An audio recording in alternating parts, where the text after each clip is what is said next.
Welcome to our garden here in upstate New York, Zone 6A, and welcome to the full August garden tour. We're going to take you all around the garden, take a look at what's doing its best here at the end of August. It has been particularly hot and humid, but not particularly rainy. So the garden's holding its own. We're very proud of some of these plants, and you can see the star of the front foundation bed is this big hedge of blue artist floss flower, or ageratum. We use it in hedging because it's constantly in color, a beautiful blue tone, and it's nice and tidy. So we've enjoyed that. You can see we've cut back some hydrangeas here. Blue kazoo spireas have gone over from their flower. We're probably going to give this a little bit of a trim back. I think we will consider coppicing it next spring. Okay, bring it right down to the ground. We might not get the blooms, but we'll get a nice foliage from that. And honestly, Christopher, let's take a close look at these blooms. They are gorgeous when they first come out, but then not so hot. Yeah, not so hot there, but you do get a lot of really pretty color in the leaves. There's the winter gem boxwoods across the back that are in globes, and that's really nice for winter interest. But talk about summer interest. This is Firelight Tidbit. There are 3 here at their mature size. They really cover all of the leaves in bloom. They're just starting to take on that pink underside as the evenings got a little cooler recently. But I love how they're also putting out new flowers even now. Not that they're a repeat bloomer, but they just keep pushing flower through the season. I really enjoy that. And then coming around here under our tricolor European beech, that every year does kind of lose a bit of its luster. It doesn't enjoy all of the sun that it gets. We have 4 Invincibelle roses, as well as our new beautiful hedge of Let's Dance Skyview hydrangeas. This was all just planted recently and put on new thorough drip irrigation, and that's actually probably going to help those roses and the tree to do better going forward. You can see the big entrance plant for what we call the hydrangea room here on the east side of the house. This is a Gatsby Pink oakleaf hydrangea. The first to bloom hydrangea in our garden comes out white, turns pink, and now these kind of papery blooms they'll just kind of dissipate away. But the real show for an oakleaf hydrangea this time of year is what's going to happen to these leaves. It's almost like a burgundy leather color, and it will really glow on this side of the house. It's a very cool hydrangea. And it's also kind of fun that our Roseanne geraniums sometimes grow right up through it and pop out little purple flowers. Up here on this trellis that I do need to get to taming a little bit is a teasing Georgia rose, but I've been so happy with the Superba clematis that's growing up through it. It's putting out a lot of flowers. It just keeps churning. I see one flower, one teasing Georgia. One teasing Georgia. Oh, what a tease she is. Look at that. This is the first of the flush that's coming. That is such a gorgeous combination, those two together. Love that. That's a perfect pairing in my opinion. Really nice pairing there. More of this surefire rose begonia that we have in 2 spots. This gets a bit more consistent sun, but just in the morning. Look at how it glows up against this Weigela, which I believe is going to be leaving only because of size, but more importantly, when we size control it, we've been losing the blooms. And it's a nice texture, but we could have more fun than this, right? And the columnar Scotch pine behind it is fantastic. Something that I do want to chat a bit about as we're going around the garden is our trees. Some of the ones that are on the special side to us, why we love them, and what they bring to the garden.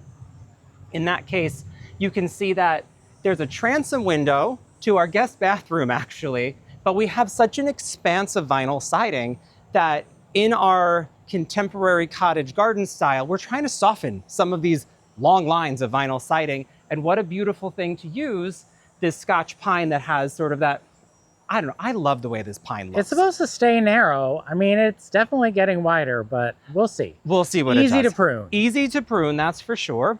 And coming along here, we have a brandywine viburnum that had gotten really tall. I have no idea what happened with that. We had one storm and it just did it in. It did it in. It is covered in berries, but I don't feel like the berries were this thick when it flopped. No, but also I even staked it. You can see that poor stake back there is just it's bending. Getting pulled over. Oh my gosh. I know. So that's so we funny. got to figure something out for that. Now, talk about tree.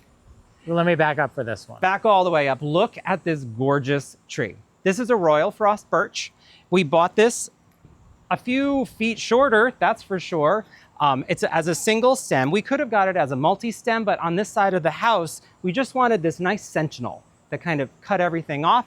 It's a mix of a red leaf birch and a white bark birch. So you get this nice combination of the two. And that's what leads us here into the hydrangea room. Well, speaking of hydrangeas, look at this bright, gorgeous. This is true. Limelight Prime. Limelight Prime, this was the last hydrangea in the garden to bloom for us. And it's really nice. It does take on a lime color. It's bringing out the nice creamy color. Just at the same time, it brings out the pink. It's kind of in a rush this year. Like it's just churning out the color. It is. It's an improved version of Limelight. And what's supposed to make it improved is turns pink earlier and sturdier stems. But, okay. You know, still flops a bit. Still flops a bit. Like the original Limelight. So this is not a tree, obviously. This is a willow. It's a dappled willow that we bought in a little tiny container for $5 many years ago at a big box store. And it's been pollarded, which is a technique where you take a stem, turn it into a trunk, and then cut it back to the same spot every year to kind of make a pom-pom effect.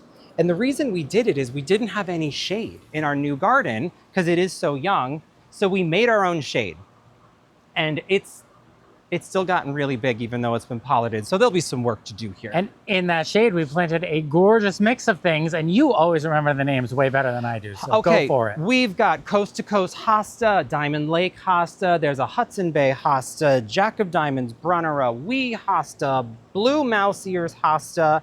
My favorite coleus, this is Torchlight, which has recently exploded and really turned has. into a huge plant, which I really appreciate. I love that one. And then this is another, well, this is a bush. That's a tree at this point. Come on. Yeah, it got confused and decided it would be a smoke tree instead of a smoke bush. So definitely stay tuned for whatever we decide to do about this because we can't see out the living room anymore. That is a Winecraft Gold Smoke Bush. Yeah, it's gorgeous and healthy and happy, but right place, right plant, and this took off. And we are gonna prune that back. There's little buggies or pollen out today. Look at this new bloom. This is a Invincibelle ruby. There's 5 of them here. And the old blooms have such a pretty color already, but look at that new flower. It's a really pretty hydrangea. And this is mature size. It gets like 3 to 4 tall and wide. Yeah, little floppy because it's in more shade than it would prefer, but it's still doing very well. Yeah, and then a few years ago, we took after this area and created the hydrangea room. It's a mix of 4, actually there's some Invincibelle rubies making it 5, but there's 4 main arborescence type hydrangeas, all similar to an Annabelle hydrangea. There is Incredible, which is a big bright white color. There's Incredible Blush, easy to understand why it's called blush. There's Invincibelle Lace and Invincibelle Sublime. This year it did fantastic. This is not the time of year where your arborescens are going to be shining, but next year there's going to be a lot more mixing. They're going to have gotten some size. I'm really proud of them because this was really their second full season in the ground. Yeah, I'm because very they were impressed. planted in fall of 2023. So last summer was their first summer. And this was their second one. So they're only going to get better and better each season. Well, there's one last thing before I let you take over, Eric. Since it's his favorite hydrangea, I never get to talk about this one, Invincibelle Spirit 2. Look at these new blooms next to the old blooms. It's such a beautiful flower. The hydrangea room brings us right to one of my favorite plants in the garden, the Kinsley's Ghost Honeysuckle. I adore this bright, iridescently tealy blue, green. What would you call that color? I would say it looks like eucalyptus if it was a vine. It's really an outstanding addition to any garden. It is non-invasive and it's a native species. So it's a great addition to your garden. Winecraft Black Smoke Bush. This combination is absolutely one of my favorites. We do coppice this one to the ground because we learned from that one over there that it might get a little big if we don't do that. In front of that is Magic Show Ever After Veronica and Peachberry Ice Coral Bells. This is our Borghese fountain from Campania. We just added it this spring. You might remember that unboxing video. That was pretty fun. And behind that is a very pleasant surprise, Reseeding itself is celosia. This is a variety called Asian garden celosia. It's very common. You see it in all kinds of different seed companies carry it. But I planted this maybe 2 years ago and haven't since. And it just decided this year to go crazy. And above that is our eastern redbud tree. And that is the type of tree that flowers those bright pink flowers all over its trunk and stems in the spring. Flanking the arch right here are Bobo hydrangeas, another panicle type. This is probably as big as they're gonna get for us. This isn't necessarily full sun in this spot. If they were in full sun, they might get a little bigger. We have our Gothic arch right here that we got at Gardener's Supply. We chose it because of its size, 8 feet tall, 6 feet wide. It is growing 2 plants on it, Betty Corning clematis on each side, and then generous gardener rose on each side. A nice, soft, delicate pink combined with a soft, delicate purple. And I've been pretty impressed with this clematis this year. It has been nonstop flowering. It has, and it got dense too. We pass through the arch. We have our, I always forget the pagoda dogwood tree. There it is. Pagoda dogwood tree underplanted with lots more shade things like the Empress Wu hosta, this nice heucherella, coral bells, hostas. We do have a little rhododendron in there, which I think we might have to either move or prune at some point. We'll figure that out. You know, it's funny. That's one of those kinds of plants people ask, do you guys have azaleas or rhododendrons? And we do have one. Yeah. It's just deer food a lot of the time. We have one, and then we have an oakleaf hydrangea, another Gatsby Pink, and then to my right, we should tie this in. Oh, look at that brand new cane. Very pretty. To my right, we have some Tough Stuff hydrangeas. This is the original Tough Stuff. You can see we didn't get any flowers this year, so, you know, who knows what's going to happen with that. There's a river of Astilbe here, Dark Side of the Moon, which brings you back to like a nice mix of things that enjoy part sun. There's banana cream daisies in there, Sun King Aurelia.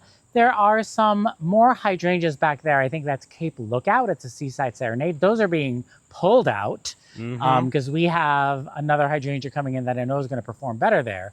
But really the star of this little space here is the Metamorphosa Japanese maple. It's a newer introduction from Proven Winners, and I'm really impressed with how well it's taken off in that spot. What I love about this, you know, they call it Metamorphosa because it's constantly changing color, and it is. Look at the little orange tips there, and then there's white tips, and apparently the fall color on this is spectacular. One of our favorite perennials that you'll see all throughout the garden that's really shining this time of year, and the pollinators also adore it, is Serendipity allium. So this is a perennial allium. It's different from the alliums that bloom for us in spring. The alliums that bloom in spring are fall bulbs that get planted in the fall, and then they usually shoot up with a singular, big, gorgeous ball of flowers.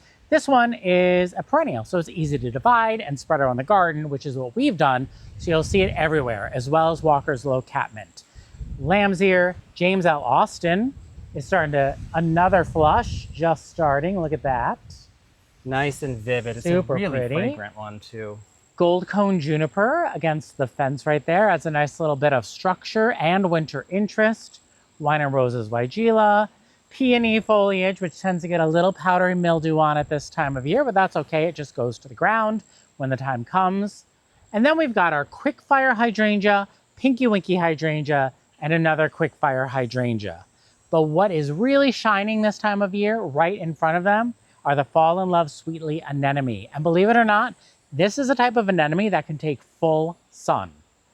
And look at the number of buds. This will be flowering for weeks and weeks and weeks, goes straight into the cooler temperatures, and actually it will be spectacular in a few weeks when the plant behind you that is tremendous this year. This is Autumn Joy sedum, believe it or not. And we forgot to Chelsea chop it, and we just left it, and it's still doing very well. And the pollinators are already getting on it. Yep, they're ready. There's like the first little buds are starting to open. This is an annual for us. This is Augusta Lavender Heliotrope. It does very well for us in the ground. Oh So Easy Peasy Rose, another great landscape rose that is absolutely no maintenance whatsoever. Just leave it alone. And behind that is Newly Noir Coleus, and we chose this pairing with this bold dark purple foliage against the Tromnar blue spruce back there, which had a little rabbit damage, you might remember, over the winter, and so we were trying to block the bottom, and it definitely blocked it. Yep, so we covered up its ugly legs, and sure did. They're filling in though. There's still enough air. I see some milkweed back there. What? Oh, I see that the we didn't pods. get. Yeah, My we got to get goodness. that before the pods open. Otherwise, it's going to keep spreading everywhere. We have some in the back corner. We'll get there, but we don't want it everywhere in the garden. More artist blue floss flower, Anna's magic ball, a nice little pop of chartreuse evergreen right here. Then we get into an area that's like still under development. So right now we're using a lot of annuals. Rock and Play in the blue salvia, more Augusta lavender heliotrope, and Supertunia Vista Cool Jazz. We do have a brand new variety of hydrangea called Incredible Stormproof. That should get about 3 to 4 feet tall and wide here in full sun. It's an improved version of Incredible. They have made it a little smaller, but the stems are supposed to be stronger and stand up to weather better. And we do get a lot of weather in this area. So that's ideal for us. Our Jensen urn on our Greenwich pedestal, also from Campania, is loaded with flowers. Now, you can't even see the obelisk in there, can you? No, you can't. We had that orb in there, didn't we? Oh So, my gosh. There it is. This has 2 pink cashmere superbenas. And I remember when we did our rating annuals video, and both of us were kind of like, superbena, pink cashmere, good, but not like super amazing. And then it got like really amazing, and we were like, we take it back. It's totally amazing, 10 out of 10. But now I think it's like too far. Like, it is so aggressive. I hesitate to pair it with anything else in a container. What do you think? The only thing we could pair this with would be Supertunia bubblegum or jazzberry or just some other Supertunia that could actually keep up with the vigor of this plant. Yeah, it's tremendously vigorous. Like, this is only 2 and it has taken over the entire container. So moving past that, we have a couple of perennials that are past their prime, some cotton candy meadow rue and Nosferatu daylilies. Those are all done. Look in here at this experiment that we're doing. This is a center stage pink crepe myrtle. This is not a plant that will be hardy for us and turn into a big tree, but it's stunningly gorgeous. And if it dies back to the ground and comes back that high every year, I could see us using that elsewhere. So we're zone 6A. That's rated down to zone 6B, which is very, very borderline for us. This is a difference of 5 degrees. So I think it's worth trying. I think it will definitely die to the ground. I don't know if that's the spot for it. I think it just kind of got put there at some point this past spring. Yeah, I don't think we thought the plants in the urn were going to get that big, actually. Definitely not. Look at this Lark Ascending, sending out an arm. You know, sure. Lark Ascending is a David Austin rose that's known to get very big. And at first, I didn't think it would need to be trellised. I almost think it needs to be trellised to kind of keep it contained, not necessarily to keep it upright. Maybe, yeah. Or now that we've grown it, because we just planted this last year, now we can be more mindful when we deadhead it after the first flush to deadhead it further back as well. Yeah. Like, that's another way we could size control it. Good If we thinking. didn't happen to have a structure to support it with, we could do that to size control it. Firelight tidbits. These aren't as far along as the ones up front.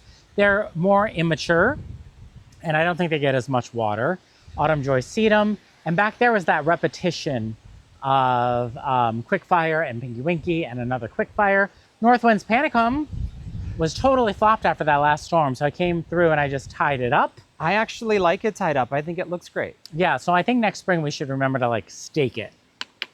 Look at the lemony lace elderberry. That's a really big surprise to me, how happy it is. We cut that back really hard. And oh, actually, you are seeing Impala castor beans blowing in the breeze back here. And one of them has somehow trellised itself in the lemony lace. And I like that. It kind of looks cool. Look at that. I think that's really nice. But speaking of castor beans, the star of the back border is this purple castor bean.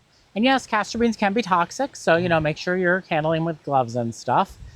But look, I mean, how can you pass up growing that? I want to say it's like a 2.5-inch caliper at the base. It is so thick, that trunk. I'm getting nervous in this freeze, though, that we should probably add an additional stake with our luck. We might need to. More Serendipity allium in front. We do have Litchfield Angel. Always one of our first roses to bloom. She's a real pretty one here. And there's a really nice contrast with those leaves there. It really is pretty. Baptisia, Pinky Winky. This area right here is where the drip ends. Our drip doesn't make it this far yet, I should say. Correct. So you can see that there is some drooping happening because it has been an extremely dry summer. But this is backlight, luminary backlight phlox, very awesome hibiscus, Candy Crush hibiscus, a hedge of Invincibelle mini mauvette. This has not ever, we've tried this hydrangea a number of times in various places in the garden. Unfortunately, we haven't had great luck with it. So I think we're gonna move on from that variety. Cherry truffles heuchera, and Korean fir icebreaker. This is a hedge of Invincibelle Sublime. It is a lime colored hydrangea. It is a strong stem, good performance, beautiful plant. We love them. Are there 5 or 6, Eric? There's 5. There's 5 of them here. They've grown together nicely, giving us this tidy hedge, and they have gotten hit with that heavy rain, and they're staying up. So considering that this is a relative of those Annabelles, that's a good stem. And they are underneath the Weeping Ruby Falls redbud, that dark purpley foliage. It's actually funny how the foliage shape is so similar, but this one being dark, it is wonderful. And this plant also, this has gotten really happy. I'm gonna go in after that this spring and make it a little more architectural though. I think that would be nice. Mirroring that dark foliage is the Midnight Wine Shine Weigela that does have a beautiful purpley shiny leaf to it. Love that. The Katarina Fountain that we adore. This is on all the time when we're outside. And our hedge here of Lady of Shalott roses has been in and out of flower so many times. I don't even know how many flushes we've had. But with these temperature swings we're having, look how rich the orange is. On cooler nights, you get really intense orange on this rose, and it smells insanely good. This is Lavender Lady, Mangave. We have 2 of them, and it's just so architectural and striking. I think this is my favorite of that Mangave collection that Proven Winners came out with in the last couple years. Let's look at the other containers. This El Nino Chitalpa, it needed to be chitalped off. Yeah, it got chopped. It got chopped. It was just kind of getting a little erratic. But I don't think it's a good centerpiece choice. No. We experimented. You know what? I think this is going to be a great landscape plant. The flowers are, I wouldn't say they fill in as much. Like sparse. Sparse blooming.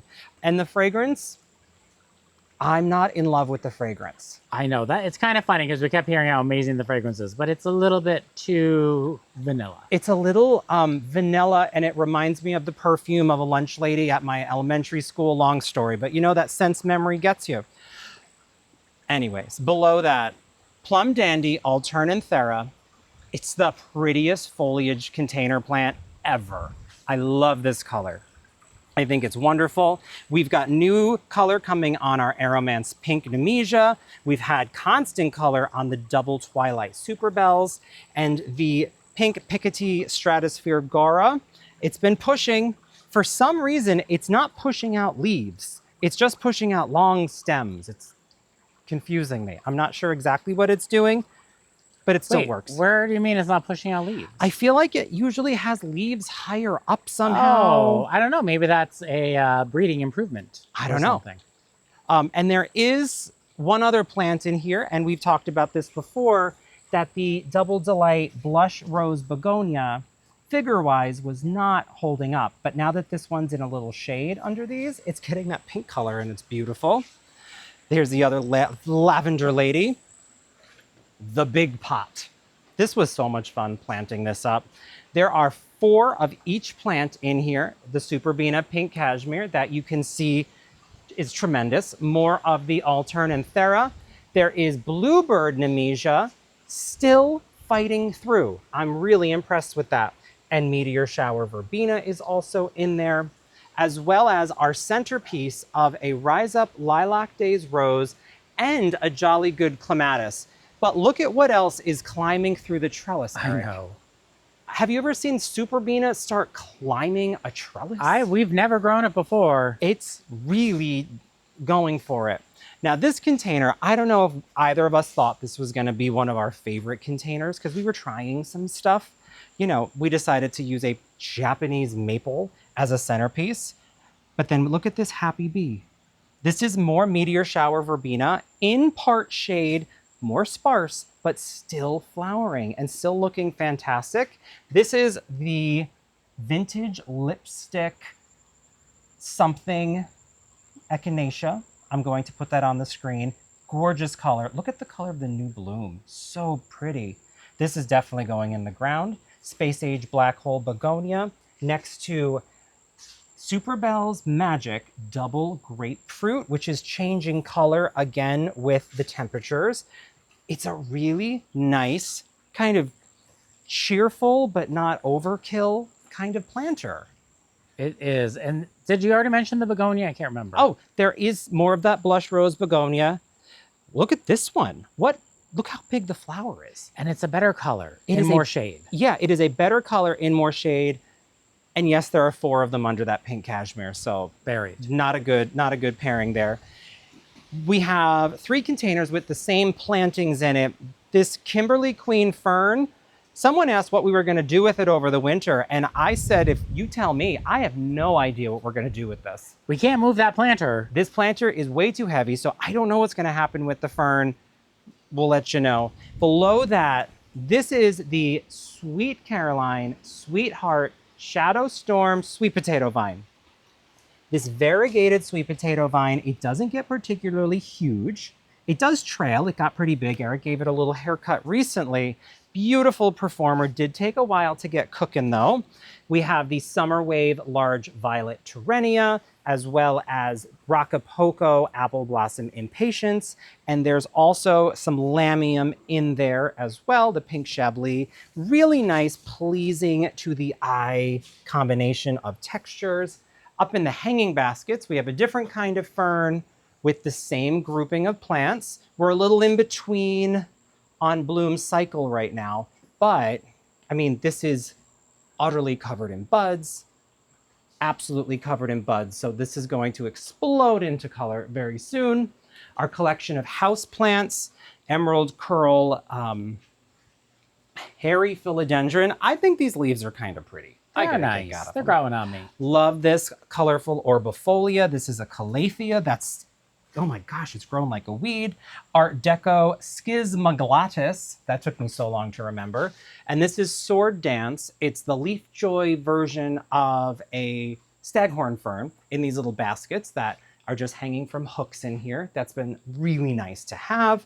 Pink Princess Philodendron in these pots, also getting tremendous leaves for being right here on the coffee table. They've put on a lot of growth this season. Ton of growth. A Felco leather pouch as well. The Jungle Cat Alocasias that's doing so well. And this is a banyan tree called Happiness. So that's what we have as far as our living area goes up here on the terrace, except for the night owl mangaves, which lived in our office all winter long and didn't do anything. And then they came out here and they turned dark purple and have put quite a bit of growth on. So good on them. Let me walk down this way. I'll just keep going with containers and stuff. In this container, we have a camellia called Mauve. Double. So, I don't know. So it's mauve, and it is a camellia, which we know is going to Double bloom. up? No. Double up. Oh, that's a tough one. Put it on the screen. Not double take, something. But it's a camellia. It's going to bloom in the fall. So that'll be really nice. And this has been our year of Superbells, mixing all these different tones together. Do you see any sign of buds on that camellia? Well, there's these little things here, right? Oh my God. No, but is it just more tons. foliage? I don't know, because it's so far down. We'll see. It's a beautiful plant, so we'll let it go. That'll definitely have to be overwintered in the garage. That would not survive. We have Fairy Trail Green Cascade Hydrangeas. They did bloom. They put on, and recently even, a ton of new growth. So these will be going into the garage for winter, also surrounded by some lovely Superbells. In the raised beds, we have learned a lot again this year. We have carrots that are going to be successful, some cherry tomatoes that are successful, some strawberries with mixed results. We're learning. We're going to get there. We're going to figure out what we're good at. We're really good at growing Superbells. Yes, we're really good at flowers. We're really good at flowers. So at least we've got that going for us. So I'm pleased with that. Let's head this way. And look at one of my absolute favorite roses in the garden. I want to find you the prettiest. I think this one's pretty nice right here. Ancient Mariner. This is a David Austin rose. It's pretty much nonstop flowering for us in the garden, which how can you not like that? It is. And what I love about this rose is there's different forms of rose. Some are upright.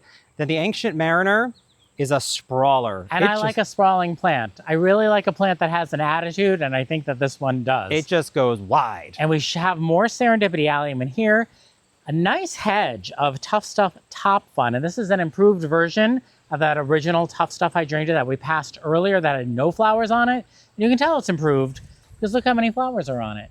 It is a lace cap variety that will bloom pink or blue depending on the soil acidity in your garden. We have treated our soil to get more of a purpley tone to it with aluminum sulfate and soil acidifier. We have a drift of prismatic pink phlox right here. I think these are coming out. I really don't like them here. That's what it is. This is not. This is a case of wrong plant for this spot. Monty blue spruce, icy blue all year round, gorgeous in the wintertime. Rock and Plain the blue salvia mixed with Verbena bonariensis, which reseeds itself freely around our garden. And we appreciate that because I love the airy, whimsical structure of it. Sprinter boxwoods add a nice little visual rest and kind of keep that bed tidy. And my dream tree that I wanted for so many years, and we finally got a weeping white spruce. I absolutely adore this tree. It's going to get about 1 to 2 feet wide, but 15 to 20 feet tall, which is cool. 15 to 20. There's one that we pass in the Berkshires that's got to be 40 feet. Yeah, I mean, while I'm alive. There it is. Okay. Tottering by Gently Rose is in here with all of this Verbena bonariensis. Look at how well the lemon coral sedum's doing down there, bringing that chartreuse pop to the garden. Of course, you know we love our Let's Dance Skyview, which is a continuous blooming hydrangea, and that's why we added it to the front up there and did a hedge of 10 of them. Right here's a grouping of 3. You can see we have our faded blooms, our new blooms, and our blooms to come. Right here, what also makes them cool is that pistachio eye on the flower before the bloom matures. Look at those clean. Oh, this is a great flowers. example of There it is. That's gorgeous. Now, keep in mind that little hedge that we planted up front, we planted the exact same size as these 2 years ago. Yes. I was like, where are you going with that? Compact Purple Sun Patience, just fill in a little spot. Separating the Let's Dance Skyview from the Let's Dance Lovable, which is another variety of big leaf hydrangea that is supposed to get even more blooms. This is brand new this year, so it's still getting established, which is why it's not performing as well as the Let's Dance Skyview, which has had more time in the ground.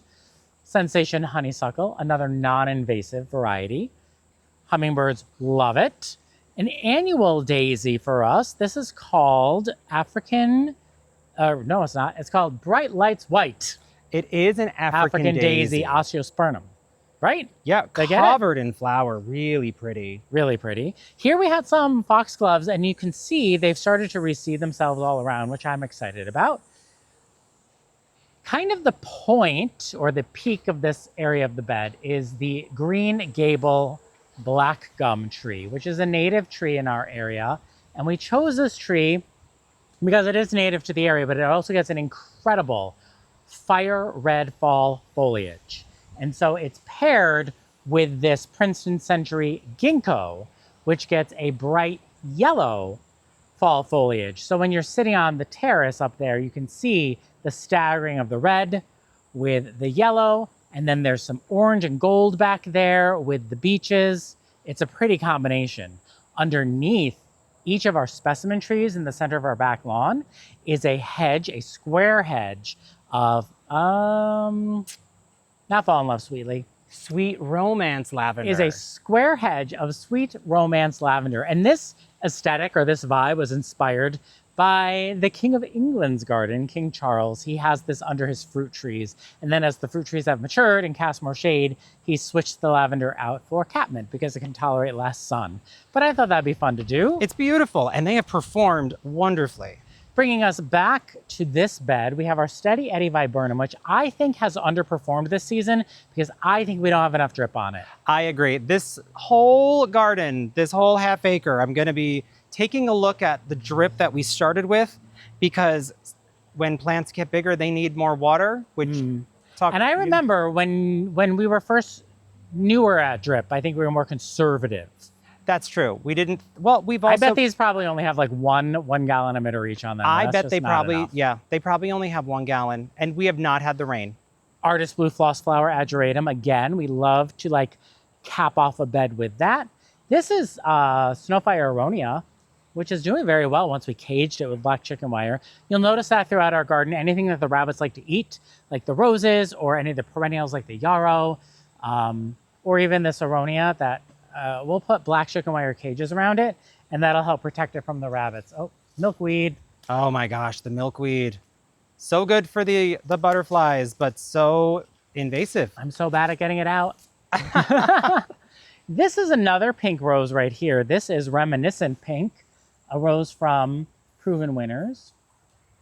It's a very healthy, happy rose, very easy to care for. And I can smell it as I just walked up on it. Highly fragrant. And I almost forgot to mention the centerpiece of this garden bed, which is the Fire Fab Hydrangea, an improved version of Fire with stronger stems, blooms earlier in the season, and gets more intense color. And on that little obelisk right there is Still Waters Clematis. Our Berm garden is really what we planted 6 years ago to transition us from the garden to the Forever Wild behind, because we had decided we didn't want to do the fence all the way across, because we had all these trees and stuff back there. I'm sure there's been moments when deer were taking over the garden where we wished we had a fence, but that's another story.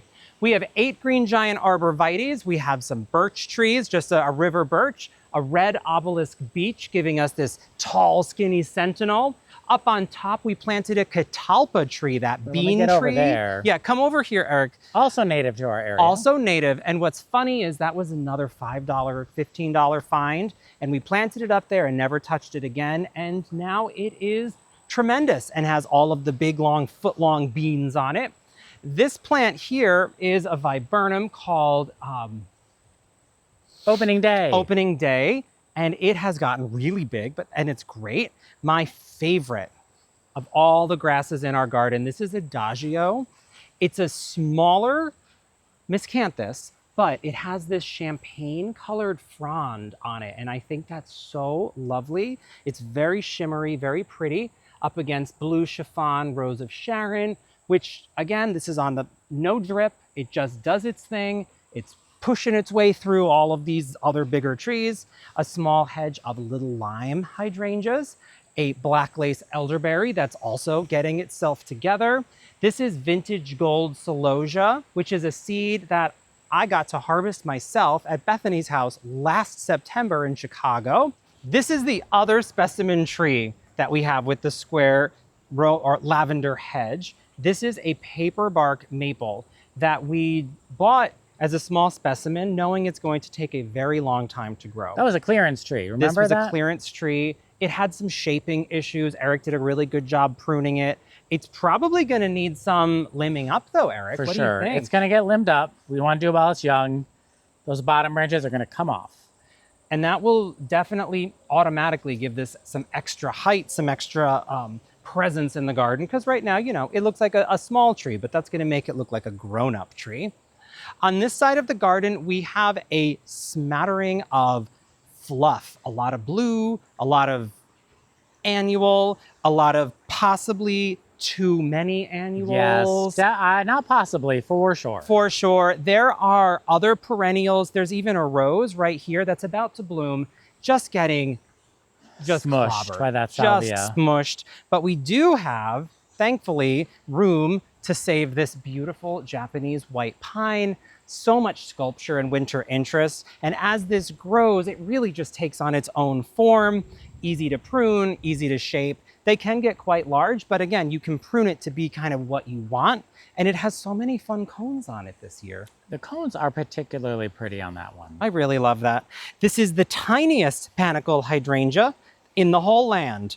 This is tiny Quickfire. You can see that it's got the same bloom structure as the big Quickfire, but in this tiny little package. And this is full size. Isn't that funny? It is really funny.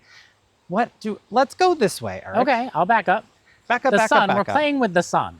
We are, because it's a beautiful, breezy August day, but this breeze is keeping that temperature down right now, which is so pleasant. We have a rose here called Nye Bevan. This is its first season in the ground. It has one little, well, it's got one little bee on this one little bloom, and it looks really nice up against this salvia, which I didn't even know there was a blue salvia this close to Rock and Play in the blues. I mean, they have gone bonkers. I don't even know what's happening. It's craziness. We overplanted. We overplanted. Let's keep going this way around the corner, and then I'll start you back over there because we have another tree to share. This is the Prairie Fire crabapple, laden with crab apples right now. I find young crabapple trees to kind of look funny. They don't really have a great form, but Eric had pruned this one up a little bit. Got some little branch suckers right there. I love limbing up a tree. What He can I loves say? to limb up a Because tree. I'm tall and I have to mow. Exactly. Like this is probably gonna go up. Yes. It's gonna go. But it gets the most incredible fuchsia flowers in the springtime, and it's really nice. Eventually, obviously, these trees are gonna start casting shade, but in the meantime, we are going to enjoy underplanting them with not hostas. But eventually, we'll get to plant hostas under some of this stuff. Some pink aromance Nemesia in the ground has done wonderful for us, actually better than it did in container. And then this is what I really was excited about. Our Eustacia Vi rose is finally beating the thrips, and we're starting to see that color. Look at it when it's cupped. It's so beautiful. Oh, here's a good one. Kind of tucked in there. I don't know if you can even see. There you go. Gorgeous. I love this rose. And with all of this fantastic Verbena bonariensis growing up through it, it's wonderful. So the Berm garden transitions into our brand new west border. It's a mixed border we worked really hard on this spring. So as we head down this path, I want you to keep in mind that all of this is brand new this year. A lot of annuals because we're keeping, we're filling space as we're waiting for things to mature and we're waiting to decide in which directions we're heading. So you'll see a lot of pink Picotigara. There's some reminiscent crema roses, that nice hedge of Arctic Fire red twig dogwood back there. That's gonna give us some cool red twigs over the winter time. A small clump of birch, which is kind of funny because I feel like this birch right here, this clump right here, was that size probably 6 years ago. They get big fast. Yeah, so eventually we'll just have this giant kind of stand of birches, be really pretty. A new perennial called Prairie Princess. This is a native species of ironweed. So it's a Vernonia, and we do have the actual native Vernonia in our garden. We'll get to that eventually, but bright purple flowers late in summer. But what Provo Winners has done is they've made it smaller. Purple fountain grass, at last roses, Rock and Play in the blue salvia is surrounding this Nordman fir. We chose this tree because we wanted to have something very narrow, and we wanted to have something with that perfect Christmas tree shape. And it's really our first fir we're growing in the garden. It is. It's Arn's dwarf. It's a really pretty tree. Ooh, did I call it something else? It's a Nordman fir, but it's called Arn's dwarf. Oh, okay. Yes, so many names. And I'm just hoping that this Rock and Play in the blue salvia hasn't eaten it. No, I mean, I can check right now. How's it doing? Fine. Perfect.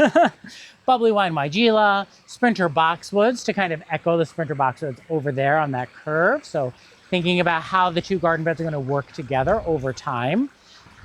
Did I say Punkster Blue Butterfly Bush already? I don't know, but they're so pretty. They deserve a second shout more out. attention. And then we have a nice hedge of compact purple Sun Patience with Verbena bonariensis growing out of it. An Arctic Jade Japanese maple from Isley. This is a new introduction that's crossbred with a Korean maple to improve the cold hardiness, which is great for our zone. And this is the color. What color does it turn in the fall? I forgot. That's a really good question. We're gonna have to report back on that. I'm looking forward to it. Let's Dance Ariba Hydrangeas down there, Kodiak Jet Black Dervilla, Meteor Shower Verbena. This is the annual variety from Proven Winners. It is sterile and does not reseed itself. You can compare these two, much more compact. Flowers are a little bit lower, airier and wispier. The beautiful sweet potato vine. This is another shadow storm like the one in the container up there. But we planted it here because it likes to be near water because, sweet potato vines are water thirsty. I love the way it's draping over the edge of the pondless waterfall that we installed this spring. Decker's Pondscapes installed it for us. They did a great job. So if you're local and looking for something like this, we would recommend Decker's Pondscape. Hands down, the best in the area. In the water, we've been playing around. It's new to us, you know, so there are some iris in there. There's some, is that called sweet flag? Sweet flag grass is that kind of tall, strappy, variegated some one. Grass, some pickerel, some elephant ears. Wow, look at that pretty weeping Japanese maple. That's Ice Dragon, another hybrid from Isley.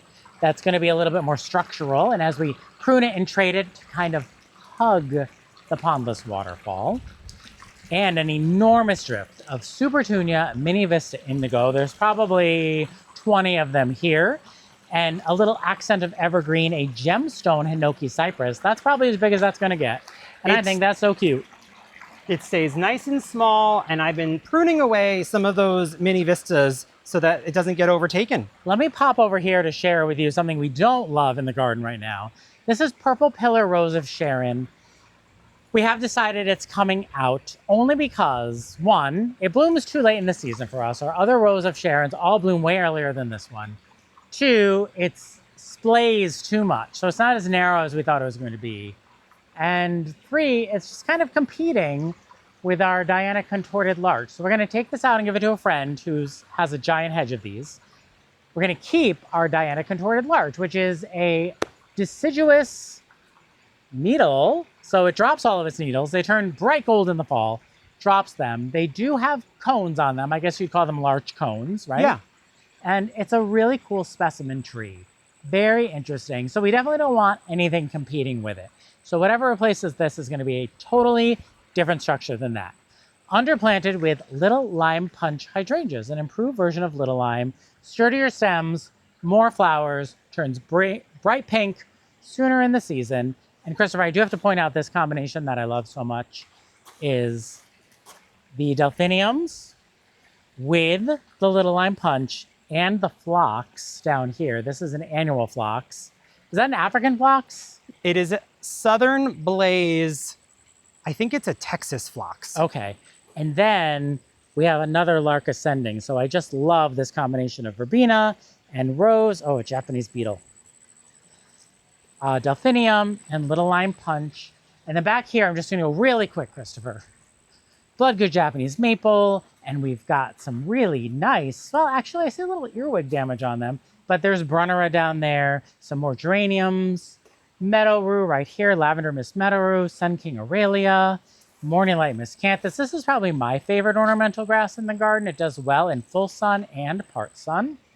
And then another redbud tree. This is Carolina Sweetheart redbud. And eventually this will get as big as the other one. Luckily they respond very well to pruning. So we can prune it to shape. We can arch it up and around, create shade underneath for this shade bed right there. And then Christopher, do you want to show them this original Vernonia? This is the native New York Vernonia, or ironweed. So you can see it's much taller, much looser, much bigger leaves. Similar flower though. And I love the ironweed next to the purple fountain grass. And the foliage is not as olivey as the Proven Winners. Yeah, it's got a little bit, it's a little warmer of a green. And there is some Powerball hydrangeas planted here. Lobelia, right?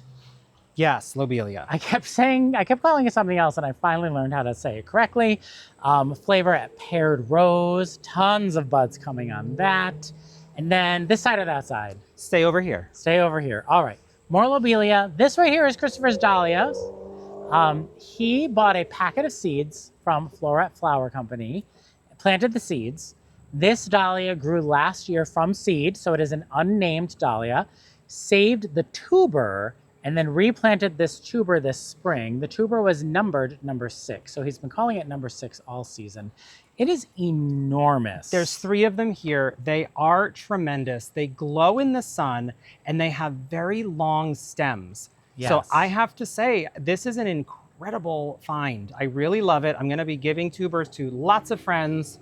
It is. I don't think this is the place for it though. No, but it's fun to experiment. Yeah, no, it's tremendous. I don't think this is quite the right spot. Supertunia Mini Vista Pink Cloud, new for 2026.